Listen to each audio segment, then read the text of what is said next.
అభివృద్ధి చెందిన బోధను వ్యక్తి వినకపోతే ఇక అభివృద్ధి చెందలేడు.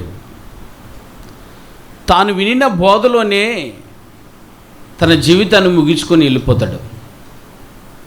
అందుకే అభివృద్ధి చెందిన స్థాయిని, అభివృద్ధి చెందుతున్న స్థాయిని, అసలు అభివృద్ధి చెందని స్థాయిని మరి గలతీయ ప్రాంతంలో ఉన్నవారు గుర్తించగలిగితే మరి తండ్రి అయిన దేవుడు ఎదురు చూస్తున్నటువంటి ఆరాధనకు మనమందరం న్యాయం చేసిన వారు అవుతాం. ఆనాటి నుండి ఈనాటి వరకు కూడా దేవునికి న్యాయం జరగలేదు ఆరాధనలోనే అంటే ప్రియులారా, మరి ఎవరి ద్వారా నెరవేర్చబడుతుంది ఇది? తన్ను ఆరాధించువారు అట్టివారే కావాలని తండ్రి కోరుకొనుచున్నాడు అని అన్నప్పుడు ఎవరు ఆ వారు? తన్ను ఆరాధించడానికి సిద్ధంగా తను కోరుకున్న స్థాయిలో, అభివృద్ధి చెందిన స్థాయిలో నన్ను ఆరాధించువారు ఉన్నారని ప్రతి ఆరాధనలో దేవుడు వెతికి వెళ్ళిపోతున్నాడు ఉత్త చేత్తో.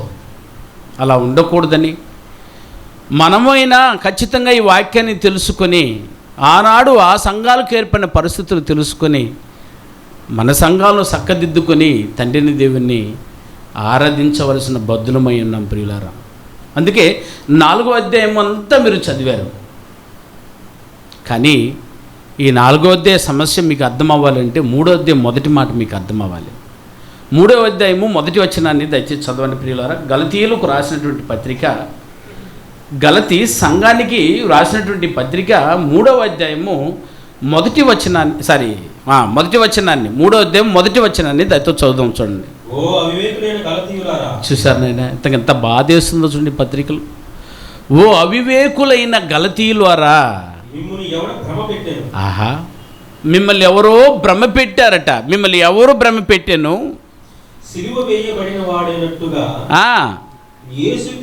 యేసుక్రీస్తు మీ కన్నుల ఎదుట నా బోధలో ప్రదర్శింపబడేటట్టు చేశాను కదా. క్రీస్తుని మీరు చూశారు అంటున్నాడు. దేని ద్వారానైనా? బోధ ద్వారానా, దర్శనం ద్వారానా? జాగ్రత్తే, దేవుడు దర్శనాల్లో కనబడడు. బోధ ద్వారా, వాక్యం ద్వారా ఆయన స్వరూపాన్ని చూపించాడట, ఆయన ఆశయాన్ని చూపించాడట. కానీ మీరింత అవివేకులైపోయారేంటయ్యా? అవివేకులు అంటే అర్థం ఏంటైనా? వివేకాన్ని కోల్పోయిన వారు అని. ఏంటండి, సంఘములో వివేకము లేని వారు ఉన్నారా? సంఘములో వివేకము లేని వారు ఉండడానికి గల కారణం, అంటే అవివేకులైపోవడానికి గల కారణం వివేకం లేకపోవడం, వివేకము అర బుద్ధి అర జ్ఞానం లేకపోవడము అని అంటున్నాడు ప్రియులారా. లేకపోయినందువల్లే మొదటి అధ్యాయము 6వ వచనం చదవండి. గలతీయులకు రాసిన పత్రిక మొదటి అధ్యాయము 6వ వచనాన్ని నుంచి చదివినట్లయితే ప్రియులారా, వారు అవివేకులా లేకపోతే వివేకులు అన్నది అర్థమవుతుంది. చూడండి. క్రీస్తు కృపను బట్టి ఎటయ్యా మిమ్మను పిలిచిన వానిని విడిచి భిన్నమైన సువార్త తట్టుకు త్వరగా తిరిగిపోవుట చూడగా నాకు ఆశ్చర్యం వేసింది అయ్యా. ఆశ్చర్యం వేస్తుందట. అంత త్వరగా తిరిగిపోయారు వీళ్ళు.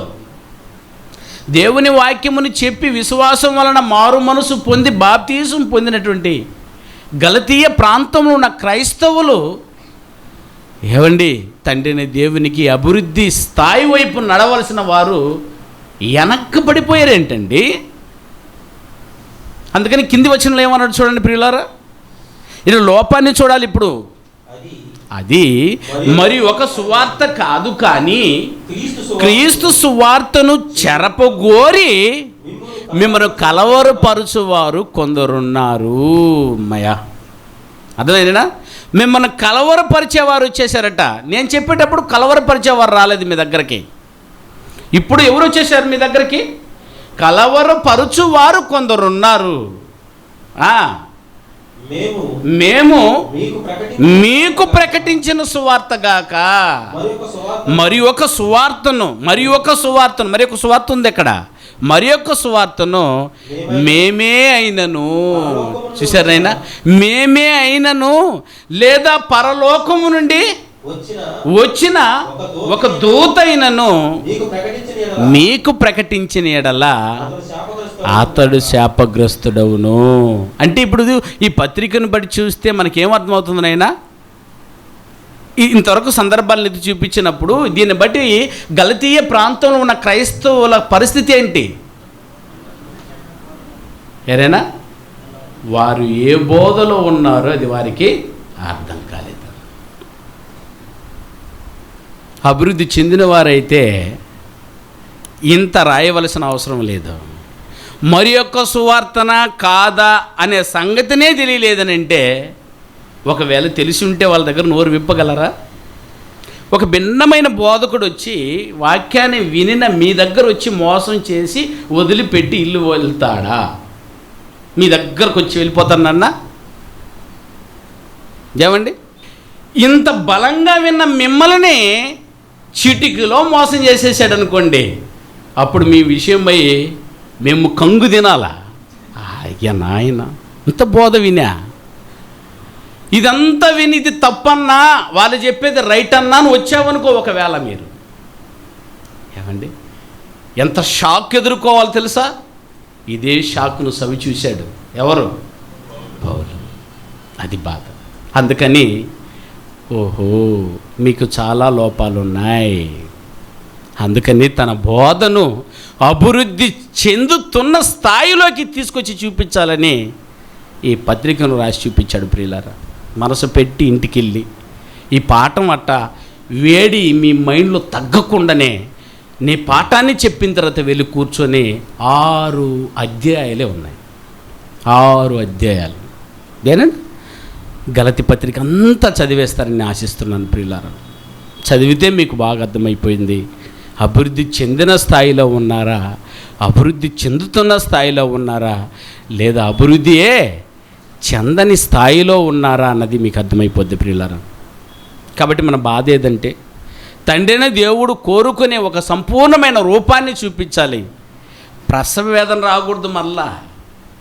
ఏమండి అని అనగా వారు మరలా క్రీస్తు యొక్క స్వారూప్యతను సంపాదించుకోవడానికి బోధకునికి ప్రసవేదన పుట్టిస్తున్నారని అంటే, వారు క్రమముగా బోధయందు నిలబడలేదు. నిలబడకపోవడం గల కారణం ఏంటో ఒక బాప్తీసం పొందిన వ్యక్తికి మొదటి నుంచి నేర్పించవలసిన విషయాన్ని నేర్పించాడు బైబిల్లో. అపోస్తల కార్యాన్ని ఒకసారి పరిశీలిద్దాం. అపోస్తల కార్యం 2వ అధ్యాయం. అందరూ బైబిల్ ఇప్పి చూడండి. ఆయన ఖచ్చితంగా బైబిల్ ఇప్పి చూస్తేనే అర్థమవుద్ది. అపోస్తల కార్యములు 2వ అధ్యాయం 42వ వచనాన్ని దయచేసి చదువుదాం. చూడండి పిల్లలు, అపోస్తల కార్యములు 2వ అధ్యాయము 42వ వచనం. వీరు ఎవరినైనా బాప్తీసం పొందినవారు. పైన వాక్యంలో బాప్తీసం పొందారట 3000 మంది. వీరే క్రైస్తవులు అనబడ్డారు మొట్టమొదట. అయినా వీరిని గురించి మాట్లాడుతున్నాడు. దేవుని రాజ్యం ప్రారంభమైంది, వీరిని గురించి మాట్లాడుతున్నాడు. ఏమనైనా వీరు అతను ఏం బోధ ఎందునని చెప్పాను అయినా బోధ ఎందుని చెప్పు. అది గత వారం మీరు విన్నారు. బోధ అని అనేసుకుని మీరు వెళ్ళిపోతే అసలు మీరు అభివృద్ధియే చెందలేదని ఒక లిస్టులో వేసేసి వెళ్ళిపోవచ్చు మిమ్మల్ని. కానీ ఏమన్నాడు? అపోస్తుల బోధ యందు సహవాసమందును రొట్టె విరుచుట యందును ప్రార్థన చేయుట యందును ఎడతెగక ఉండిరి. మీరును ఉండుడి. ఉంటే ఈ బోధ మీకు అక్కర్లేదు. గత వారం రాని వారు ఈ వారం వచ్చారనుకోని ఆయన ఏం అర్థమైంది నాన్న? ఏం అర్థమైంది చెప్పండి? నిన్న సీరియల్ చూడకుండా ఈరోజు సీరియల్ చూస్తే ఎట్టుంటారు అక్కోళ్ళు? అర్థం కాదు. మరి నిన్న బోధ వినలేదు, పోయిన బోధ వినలేదు. అసలు ఎడతెగక ఉంటేనే నువ్వు అభివృద్ధి చెందుతావు అన్న భావం అర్థమవుతుంది ప్రియులారా. చూద్దాం, సవ్యంగా లేఖనానుసారంగా చూద్దాం. ఇక్కడ అపోస్తుల బోధ అని అన్నాడు అని అనగా బోధ ఉంది, అపోస్తుల బోధ ఉందా లేదైనా? ఇవి తెలియకపోవడమే అభివృద్ధి చెందనివారు అని గత వారం మీరు విన్నారు. అది తెలుసుకోకపోవడమే. ఇంతమందికి తెలియలేదు. మీరు ప్రశ్నించండి, బోధ అపోస్తుల బోధ ఏందైనా అని అడుగు. అపోస్తుల బోధ ఏందని అడుగు. వెర్రి మోహాలు వేసుకొని చూస్తారు మిమ్మల్ని. అడగాలి మీరు. నిన్న ఆరాధనకు పోయి ఇచ్చారే, ఏ బోధ విని వచ్చారు అని అడిగితే ఏం చెప్పాలి ఆయన వాళ్ళు? మేము అపోస్తుల బోధన విన్నాము అనాలి. అంటారా? మేము అపోస్తుల బోధ విన్నామని మీరు అన్నారు అనుకోండి, అపోస్తులు ఏడున్నారా అని అంటారు మిమ్మల్ని. అప్పుడు మీరేం చేయాలి? అర్థమైందన్నా? అపోస్తులు ఉన్నారా అని అడిగితే, అసలు అపోస్తులు అంటే ఏందో తెలుసుకున్నాం గత వారం క్లియర్గా, డౌట్ లేకుండా. కానీ బాప్తిస్మమును పొందిన వారికి సంగతులను బోధను బోధించి వెళ్ళి నేర్పినది యేసుక్రీస్తు వారు. ఎవరికి? అపోస్తులకి. పేతురు రాస్తూ ఈ మాటను స్పెసిఫిక్గా వారి మైండ్లో ఉంచాడు. చూడండి దయచేసి 3వ అధ్యాయం, పేతురు రాసిన 2వ పత్రిక 3వ అధ్యాయము మొదటి 2 వచనాలు దయచేసి చూడండి. ప్రియులారా, ఈ 2వ పత్రిక అవసరం వచ్చింది. ఎందుకు 2 పత్రికలు? ఎందుకని? మొదటి పత్రిక సరిపోయింది కదా. మొదటి పత్రిక అర్థం కాలేదా మీ బతుకులకి? 2వ పత్రిక, 2వ పత్రికను రాయవలసిన అవసరం వచ్చింది. పరిశుద్ధ ప్రవక్తల చేత పూర్వమందు పలకబడిన మాటలు ప్రభువైన రక్షకుడు మీ అపోస్తుల ద్వారా ఇచ్చిన ఆజ్ఞను మీరు జ్ఞాపకము చేసుకునేవలెను. ప్రతి దినము ప్రతి కలయికలో మీరు ఇది జ్ఞాపకం చేసుకుంటూ ఉండాలి. యేసుక్రీస్తు వారు అపోస్తులు, మీ అపోస్తులకి అప్పగించబడిన ఈ బోధను మీరు జ్ఞాపకం చేసుకుంటూనే ఉండాలి అన్న ఈ విషయం తెలియకపోతే నువ్వు అభివృద్ధి చెందిన స్థాయికి ఎలా వస్తావో, అసలు అభివృద్ధి చెందుతున్నావన్న భావం కూడా లేకపోతే. కనుక బోధ 2 ఉంది. ఒకటి అపోస్తుల బోధ, జాగ్రత్తగా వినాలి. జాగ్రత్త కలిగి ఉండడమే నేడు మీరు అభివృద్ధి చెందినటువంటి బోధలోకి మీరు ఉన్నారని, అభివృద్ధి చెందుతున్న బోధను బోధిస్తున్నాడు అన్న సంగతి కూడా మీకు అర్థమవుద్ది. ఇతను ఏ బోధ బోధిస్తున్నాడు? అభివృద్ధి చెందుతున్న బోధను బోధిస్తున్నాడా? అభివృద్ధి చెందుతూ ఉన్న బోధన, లేదా అభివృద్ధి చెందిన బోధన, అసలు అభివృద్ధి చెందని బోధన అని కూర్చొని వినే నువ్వు వివేచించాలట దాన్ని. చాలామంది వచ్చి చెప్తారట వాక్యాన్ని. చూడండి, ఆ మాటను చాలామంది వచ్చి చెప్తారు. జాగ్రత్త నువ్వని కొరింథీయులకు రాసిన పత్రిక, కొరింథీయులకు రాసిన మొదటి పత్రిక 14వ అధ్యాయం 29వ వచనాన్ని జాగ్రత్తగా పరిశీలించండి. అందరూ బైబిల్ చూడండి. ఆయన కొరింథీయులకు రాసిన మొదటి పత్రిక 14వ అధ్యాయము 29వ వచనాన్ని దయచేసి చదవండి. ప్రవక్తలు ఇద్దరు ముగ్గురు మాట్లాడవచ్చును. నాయన ప్రవక్తలు అని ఉంది కదా, ఇక్కడ ప్రవక్త అని నేను పెట్టుకుంటే తప్పేమి అని కొంతమంది అడుగుతున్నారు. తప్పేమీ లేదు. కానీ ప్రవక్త అంటే అర్థం తెలియకుండా పెట్టుకున్నవే అది తప్పు అంటున్నాం. అయినా ప్రవక్త అంటే అర్థం ఏమో క్రొత్త నిబంధనకు సంబంధించిన ప్రవక్త, పాత నిబంధనకు సంబంధించిన ప్రవక్త, 2 అర్థాలు తెలియకపోతే వేస్ట్. పాత నిబంధనలో ఉన్న ప్రవక్తలకు అర్థం ఏంటైనా? దేవుని నోరే దేన్ని చెప్పేవారు? జరగబోయే వాటిని చెప్పేవారు. అది పాత నిబంధనకు సంబంధించి. కొత్త నిబంధన ఉన్న ప్రవక్త, కొత్త నిబంధన ప్రవక్త ఏం చెప్తాడు? జరగబోయే వాటిన, వ్రాయబడిన వాటిని. అర్థమవుతానైనా? వ్రాయబడిన వాటన్నిటిని తీసి చూపేవాడే ప్రవక్త క్రొత్త నిబంధన ప్రకారం. ఇది తెలియకపోతే ఇంకా నువ్వు అభివృద్ధి చెందని స్థాయిలో నువ్వు ఉన్నావని గుర్తించు. కానీ ఏమన్నా ప్రవక్తలు ఇద్దరు ముగ్గురు, ఏనా? ఇద్దరు ముగ్గురు మాట్లాడవచ్చును. ఎక్కడ? బోధ ఇద్దరు ముగ్గురు మాట్లాడవచ్చట. ఎక్కడైనా? సంఘములో ఉన్న దుస్థితిని గురించి మాట్లాడుతున్న 14వ అధ్యాయం అంతా గలిబిలైపోయింది. కొరింథీలో చాలామంది బోధకులు, చాలామంది అన్య భాష మాట్లాడేవారు, చాలామంది సంఘాన్ని గలిబిలి చేసుకొని కూర్చొని ఉంటే వాళ్ళకి రాసిన ఉత్తరం ఇది. ఏమంటున్నాయినా? సంఘములో ప్రవక్తలు అనగా వాక్యాన్ని ప్రకటించువారు ఇద్దరు ముగ్గురు మాట్లాడవచ్చును. వాక్యాన్ని చెప్పొచ్చు. తక్కిన సంఘమంతా కూర్చొని ఏం చేయాలట ఆయన? ఆహా, వివేచించాలి. వివేచిస్తూ ఉన్నారంటే వారు ఎవరైనా అభివృద్ధి చెందుతున్నవారు. చెప్పింది చెప్పినట్టు ఉందా లేదా అని పరిశీలించుకుంటారంటే వీరినే అభివృద్ధి చెందుతున్న వారనే చెప్పక తప్పదు ప్రియులారా. ఏదైనా చెప్పేసి వెళ్ళిపోయినా ఆహా బాగుంది అని అన్నారనుకో, ఓహో అనుకుని వెళ్ళిపోవాలా.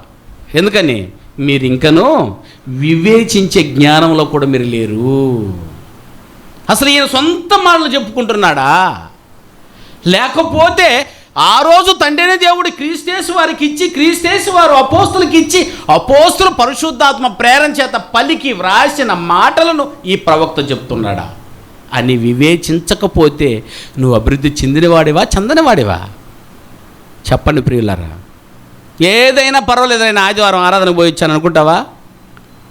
అలా పోకూడదని చెప్పబడుతున్నది. నువ్వు ఆరాధనకు వచ్చావనంటే ఖచ్చితంగా వివేచించాలట. ఇద్దరు ముగ్గురు ప్రవక్తలు మాట్లాడవచ్చును, బోధించవచ్చును. తక్కిన వారందరూ సంఘములో కూర్చున్న 3 ఫ్లోర్ల వారందరూ ఏం చేయాలైనా వివేచిస్తూ ఉన్నారంటే వారు ఎవరినైనా అభివృద్ధి చెందినవారు. ఏమన్నా ఇది చెప్పావు, ఇది ఉంది లేదా బైబిల్లో లేదే, అందుకే కదా రాసింది. దిగేలో పట్టుకోండి అని కింద కింద కింద స్టేజ్ మీద రాసాము.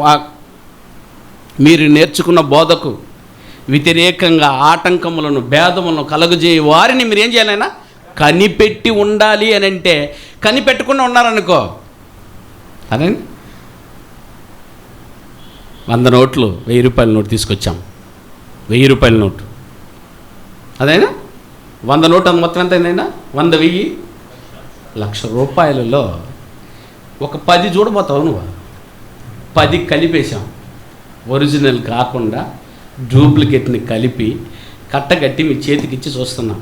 ఎంచుకున్నా కరెక్ట్గా ఉందా లేదని అంటే ఖర్చుకుపోయింది ఇది. సరేనా అని నాకు ఎంత ఆనందమో. ఎవరికే? ఇచ్చిన వాడికి. ఏమని ఇందులో ఎంత ఉంది? 10,000 రూపాయలు ఇప్పుడు కలిపేసి ఇచ్చేస్తున్నాం. అసలు నోట్లు కావేవి. చక్కగా తీసి బ్యాగ్లో పెట్టుకుని వెళ్ళిపోతే దండమన్నా మళ్ళీ అడగకూడదు, 2-3 సార్లు ఇప్పుడు ఎంచుకో అని అన్నప్పుడు, ఎంచుకో అని అన్నప్పుడు, అయ్యా అన్నా ఇదేం చూడా అన్నావు అనుకో. ఏమంటే డబ్బును మాత్రమే అలా చూస్తాను నాయన.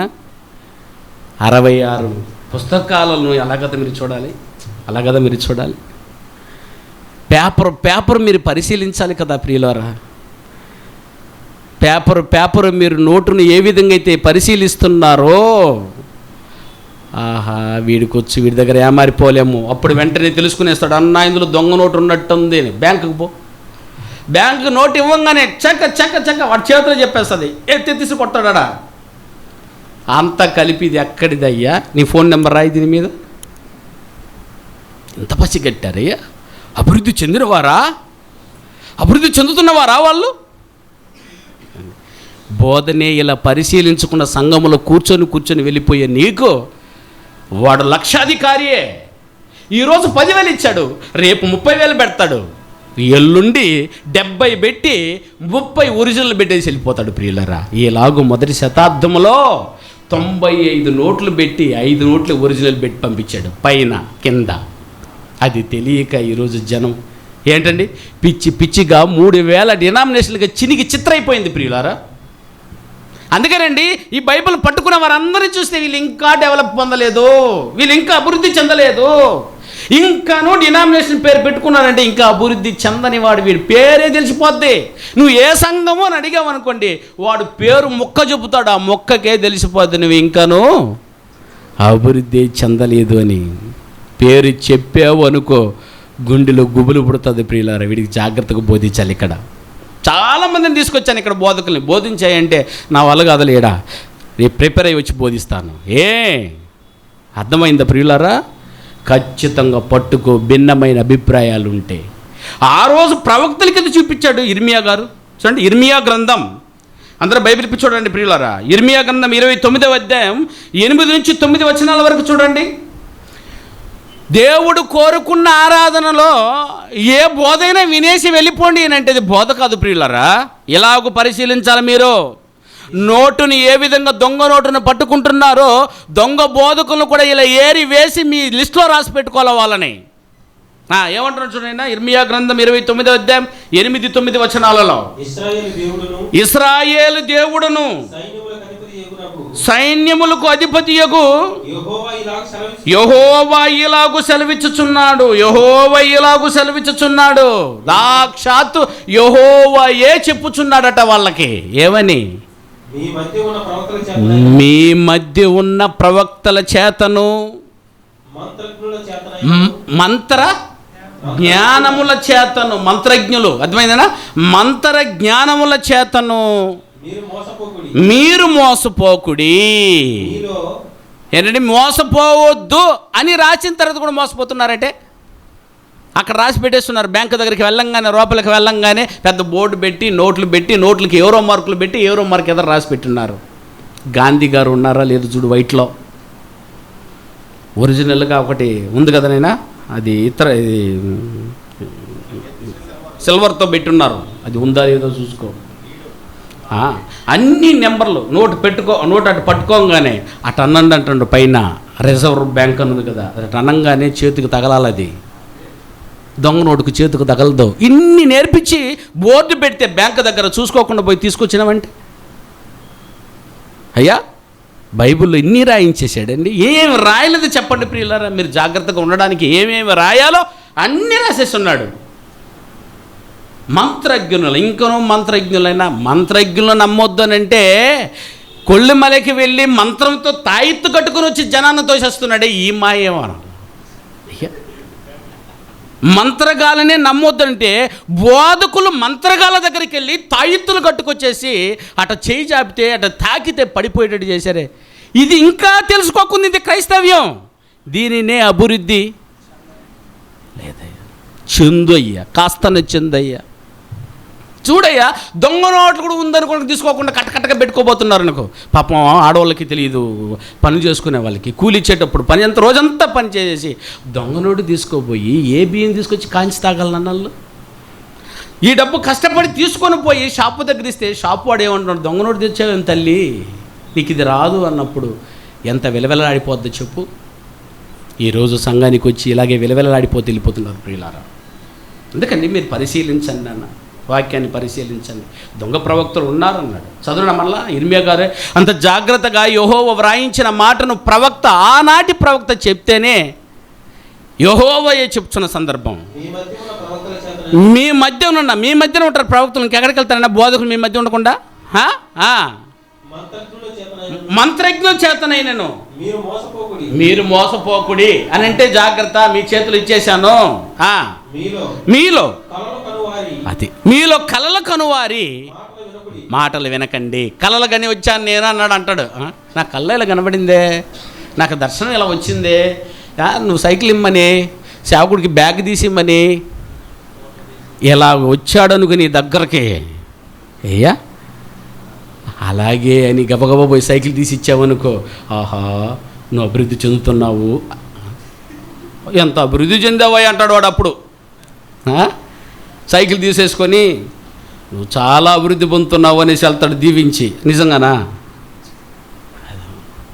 కాదు ప్రియులరా. అందుకే ఏమన్నాడు, వానిని మీలో కలలు కనువారి మాటలను వినకుడి. ఎంతటి వాడైనా ఉండని వాడు వినకుడి. మాకు పెద్ద ఆయన కదా చెప్పిందా, వినొద్దు. చిన్న ఆయన చెప్పాడు వినొద్దు.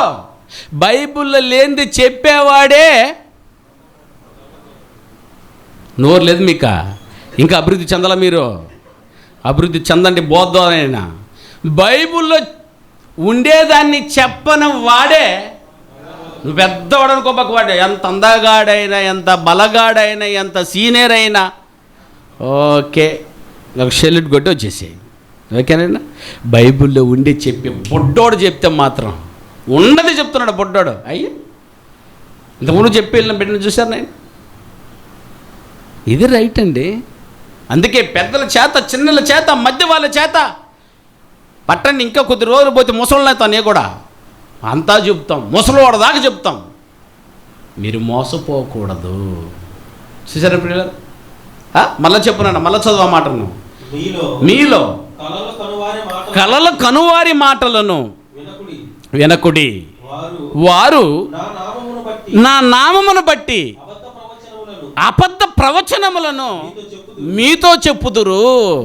ఇది యెహోవా చెప్తున్నాడు. ఆయన మీతో అబద్ధ ప్రవచనాలు నేను చెప్పంది తీసుకొచ్చి చెప్తున్నారు. ఇల్లు యెహోవా చెప్పంది తీసుకొచ్చి చెప్పేవారు ఆ రోజే ఉన్నారే. ఆరి మాట వినకు అని అన్నప్పుడు ఈరోజు లేదు ఎవరు అనుకో, నువ్వు ఎట్ట వింటున్నావు? ఏ వాక్యానైనా ఏ నోటిని తీసుకెళ్ళిపో. మరి ఏరైనా చదువే లేదంటాడు. అడిగితే నేనేం చదువుకున్నానా? అయ్యా అసలు చదువులేదు కదా నాకు అంటాడు. మరి కరెక్ట్గా 100 నోట్లు ఉన్నాయి లేదో కరెక్ట్గా ఇంచి చెబుతున్నాడు. ఎక్కడిది నీకు చదువా? దీనికి రాగలిగిన చదువు ఏనండి? పరలోకానికి వెళ్ళగలగడానికి చదువు అక్కరా? చెప్పండి ప్రియులరా. బతకడానికి చదువు అక్కర్లేదన్నప్పుడు పరలోకానికి వెళ్ళడానికి కూడా చదువు అంత అక్కర్లేదండి. విను పరిశీలించు. దొంగను పట్టుకోవడం ఎంతసేపు? దొంగను పట్టుకోవడానికి సిఐడి ఆఫీసులో చదివి వచ్చుండాలా? చెప్పండి ప్రియులరా. అందుకే బోధను పరిశీలించు, జాగ్రత్తగా విను. అది ఉందా లేదా వెళ్ళి పరిశీలన దృక్పథంతో నీ బోధకుని అడుగు, నీ పిల్లలను అడుగు, చదివిన వాడిని అడుగు. లెక్కలకు మాత్రం చదివిన వాడి దగ్గరికి వెతుకెళ్తావే. 10 రోజులు చేశాను, 300 రూపాయలు లెక్కన 10 రోజులు చేసా, ఎంత రావాలని చెప్పి ఈయనకి లెక్క రాకపోతే కొడుకుకు తెలిసిన వాడి దగ్గర లేదా తెలిసిన బంధువుల దగ్గర వెళ్ళి మాత్రం లెక్కలు తీసుకొస్తావే. మరి బైబిల్ ఎందుకు తీసుకెళ్ళి నేర్చుకోలేదు? అందుకే నువ్వు ఇంకా అభివృద్ధి చెందలేదు. కనీసం ఇప్పుడైనా అభివృద్ధి చెందు. ఇంకొక బోధ ఉంది, ఇంకో బోధను బోధిస్తారు, మోసపోవద్దు అని దేవుడు చెప్తున్న మాటలను మీ దగ్గరకు వస్తారట. అయినా ప్రవక్తలు మీ దగ్గరకు వచ్చి కలలు కంటున్నామని చదువు. మీతో చెప్పుదురు, నేను వారిని పంపలేదు. ఇంతకంతేనండి. కానీ దేవుడే పంపాడని వస్తున్నారే. మీ ఊరికి పొమ్మని, మీ దగ్గరకు రమ్మని. ఇది వివేచింపకుండా లేదా వివేచించారు అనుకోండి, మీరేనండి అభివృద్ధి చెందుతున్నవారు. వాక్యానుసారంగా మీరు అభివృద్ధి చెందుతున్నవారు అవుతారు. ఇది యెహోవా దేవుడు చెప్తే యేసుక్రీస్తు వారు కూడా వచ్చి చెప్పారు. ప్రియులారా, యేసుక్రీస్తు వారు ఉన్న కాలానికి చూడు, మత్తయి సువార్త జాగ్రత్తగా ఉండమని చెప్తున్న సందర్భం చూడండి. ఏంటి మత్తయి సువార్త? అందరూ బైబిల్ ఇప్పి చూడాలి ప్రియులారా. 24వ అధ్యాయం 24వ వచనం. రైట్ సార్, 24వ వచనం. రైట్ 24వ వచనం. అబద్ధపు క్రీస్తులను అబద్ధపు ప్రవర్తనను వచ్చి సాధ్యమైతే ఏర్పరచబడిన వారిని సహితము మోసపరుచుటకై గొప్ప సూచక క్రియలను మహత్కార్యములను కనపరచెదరు. మీరు వినవద్దు. అబద్ధపు క్రీస్తులు వస్తారట. క్రీస్తునైనా నిజమైన క్రీస్తు యేసువారే చెప్తున్నారు అబద్ధపు క్రీస్తులు వస్తారు అని. ఇంకెంత జాగ్రత్తగా ఉండాలి చెప్పండి ప్రియులారా. మనం నేనైనా మీరు మోసపోకూడదు అంటే, మోసం లేకుండా ఉన్నారంటే, అంత తెలుసుకొని ఉన్నారు అని అంటే వీరేనండి అభివృద్ధి చెందుతున్నవారు. ఇటు అటు నిలకడగలేకపోతున్న గలతీయులకు ఏవండి రాయవలసి వచ్చింది పరిస్థితిని.